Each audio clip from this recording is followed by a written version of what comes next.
Hey guys, AirsoftAl here, and you're reading the video correctly. This is the Armory video. So today I thought I'd show off my arms and my little frickin' area of my room that is my armory. Let's just get into it, okay? Okay, so starting off, why don't we go ahead and go with pistols. Now, a lot of these pistols I've gotten through trading guns, I've gotten through buying guns, and a lot of other things. So I kind of want to start off with my favorites to my least favorite, or I'm just going to grab whatever I can. So, starting off, the Cybergun Desert Eagle. This thing's a nice little Springer. It's it's really nice. Has a hop-up system, and has a fully ambidextrous safety device, and pretty decent little FPS of about 220. It's definitely good at $20 and pretty good CQP. So, yeah, this is a nice little gun to start out with if you really want a Desert Eagle, but you don't want to buy a gas blowback as of yet. So, yeah, it's pretty nice. Now, going on to another Cybergun, I have here the Cybergun Desert Eagle 44 Magnum, which has a double action. It's a pretty old gun at about 5, maybe 6+ years. It's a really old gun. It's all plastic. It's about $5, maybe $10 at the dollar store if you want to buy one. Because this is where I got it, and these things are actually pretty prolific history-wise, because they're really, really, really nice. They really are. Once again, another Cybergun gun, but this time with Swiss in mind. The Sig Sauer P230. It's a nice little Springer pistol, a small little one, and it's definitely old. And pretty nice for what I've used it for. I just use it as like a backup pistol on my body somewhere, so that way if I have to, I can just pull it out and start letting guys have it. It's pretty good at about $15. It comes with 2 extra magazines, a good bit of ammo, .12s, and with an FPS of about 160, it's not bad. It really isn't. It's actually got a pretty good distance of about 75 feet. It's pretty good for a small pistol like this. Now, let's get into Umarex territory. My first Umarex gun, the Walther P99. This nice little pistol, so beautiful, so good, and affordable at $20. Oh yeah. Has nice metal parts, very nice gun itself. Slide locks back, very good slide, and it is just all around sexy.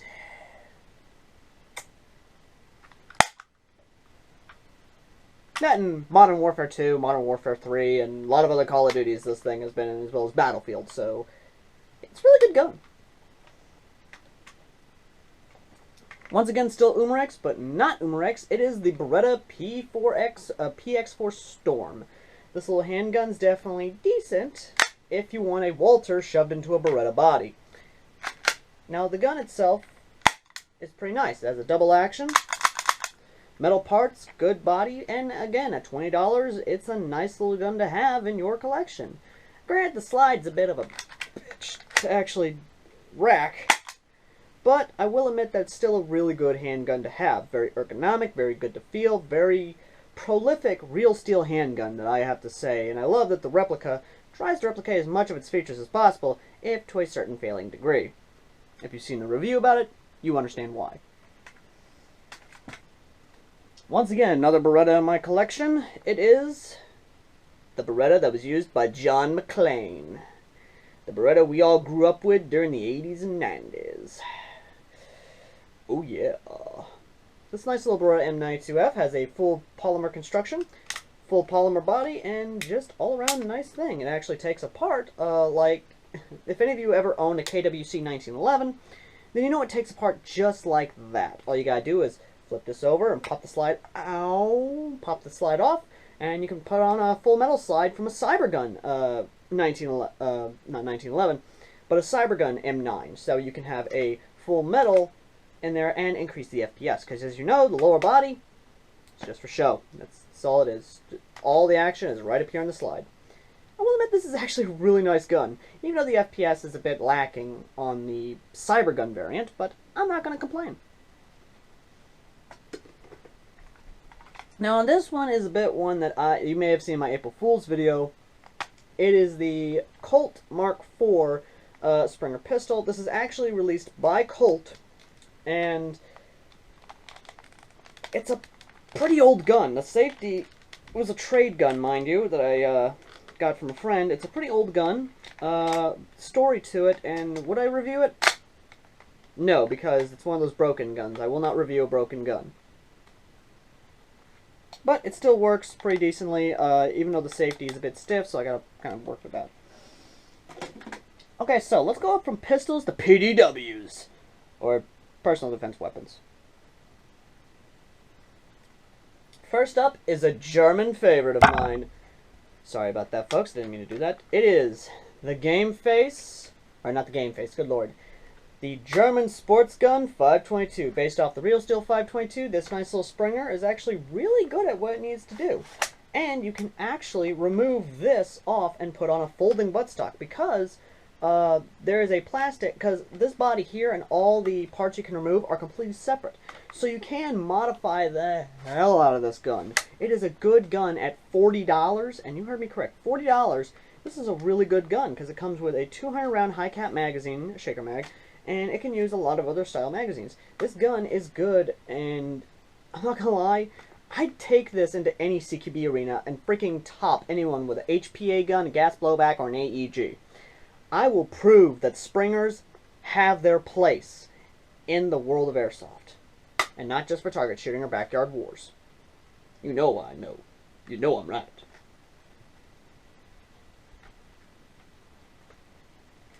Okay, so moving on up to the PDW that I love. It is the Mini Uzi. Yes, I can sing. Screw you guys, okay? This is the Israeli Weapon Industry, or IMI, Israeli Military Industries. Nice little Uzi developed and distributed by Umarex USA. This thing is a very nice little PDW Springer. It is a very good sidearm, has full metal construction and metal parts. And if you've seen my review on it, then you already know my thoughts on it and why I love this gun. And you already know my love letter to Umarex USA itself. This is a nice little gun, about $20, and you're not going to break your budget for it. And it's just good to have. It's a really nice gun.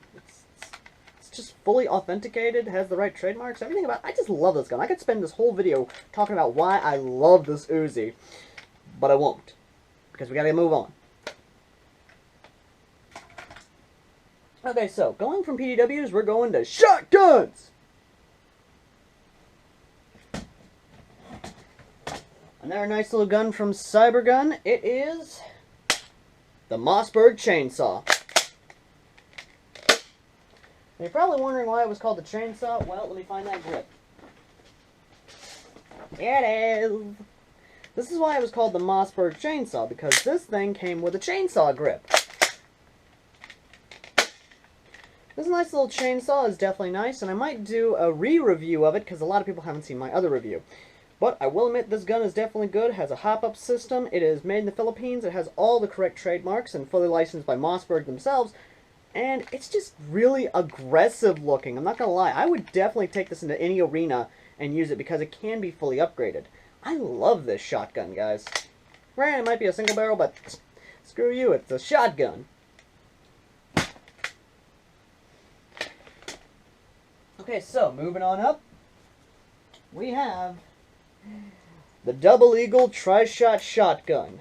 Now, this thing is actually a tri-shot shotgun. It has the 3 barrels. It's a very nice little shotgun, and it's actually distributed by Double Eagle, but it's actually made by UTG. It's a very, very nice, faithful reproduction of the Benelli M3 Shorty, which all you have to do to make it semi-automatic, just push this up, hook it in here, and then just frickin' fire away. It is fully upgradable. All I gotta do is remove this lug nut here, remove this lug nut here, pull this off, put a combat stock on that bad boy, which I'm considering doing, and then just go crazy with it. That's why I love this shotgun.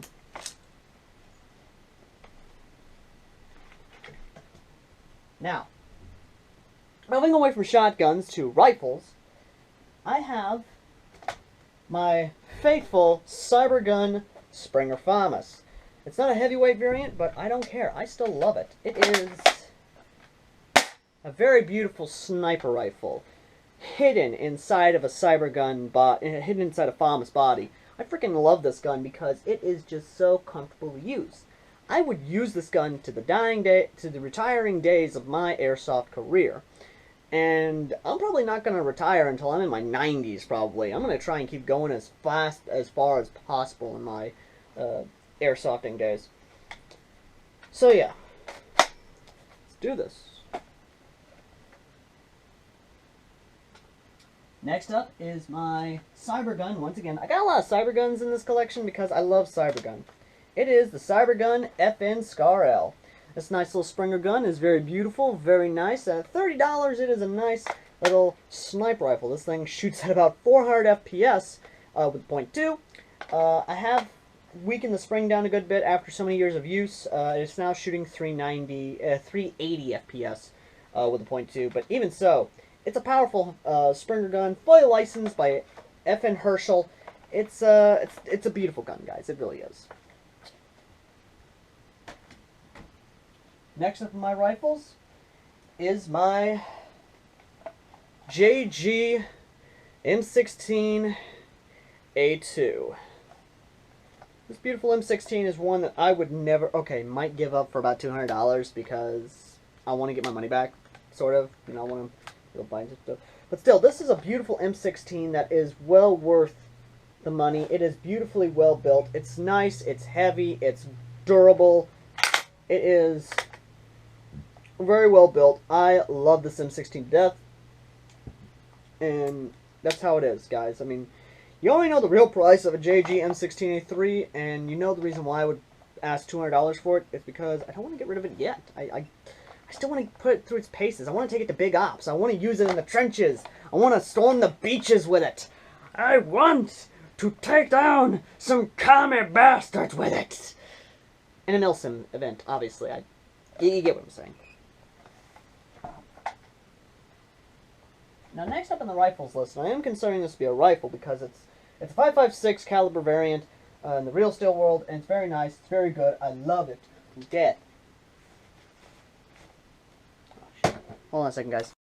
Hey guys, I'm back now from working in the yard, and I believe my face might be sunburned, I'm not really sure. I know one side of it feels a little bit sensitive, but either way, the next rifle in the line of my armory is in fact the IWI MTAR, the X95, or the Micro Tavor. This is a very nice little gun here. It's a nice little bit of my rifle edition, and I'm not gonna lie, it's actually really nice. A lot of people kind of talk smack about it, but you know what? It's really good. I like it. It fits my kind of play style because I like to play with, because I like to run with different style of carbines. It's a very, very nice little gun. It's just perfect for what I need it to be. Okay, so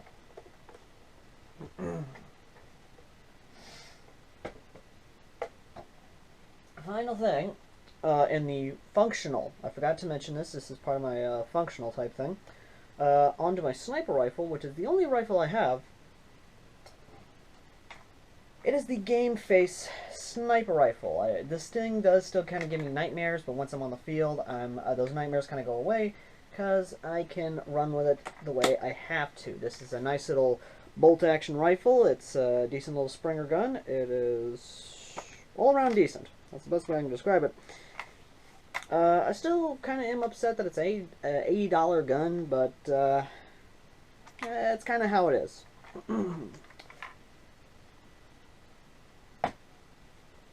Now on to guns that are non-functioning and are just showpieces. Now, these are guns that I don't use because they are non-functioning and they are just this and that, you know? So, first gun is the SEMA. Sad part is this is a SEMA. It is a SEMA Springer. I don't know what it was designated as, but all I know is this gun is really, really flimsy plastic. It's definitely one of those things of, it was just a concept gun at the time when it was made, and it is one of those weird guns that I probably will never take onto the field just because of fear that I would break it. So yeah, it's one of those guns, guys.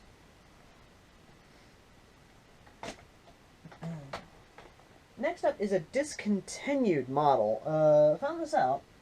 These were discontinued about a year ago, I believe, because of the magazine feeding issues.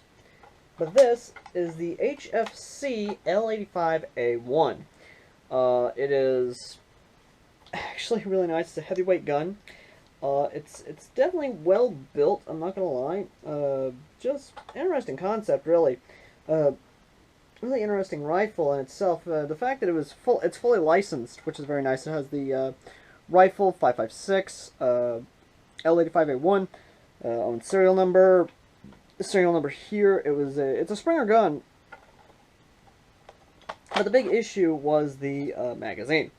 The magazine would not feed or misfeed, or because of the duct tape, obviously, the electrical tape, obviously, the magazine would fall apart. It's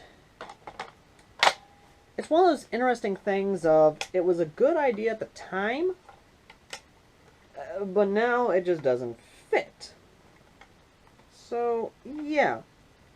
The sight itself is completely molded on. It is molded on there. It's just, yeah. And I have to go again. Hey guys, well, final weapon in my armory. It is my melee weapon. My scout sword. Oh yes, this little bad boy here. It's gonna get an editorial real soon about swords and airsoft and paintball. But aside from that, guys, this is it. My final thing. My final weapon in my armory. We'll get onto my hats that I wear and the many roles I play in the world, or at least that I like to play in skirmishes and battles. But aside from that, I will see you guys on the front lines. Until next time.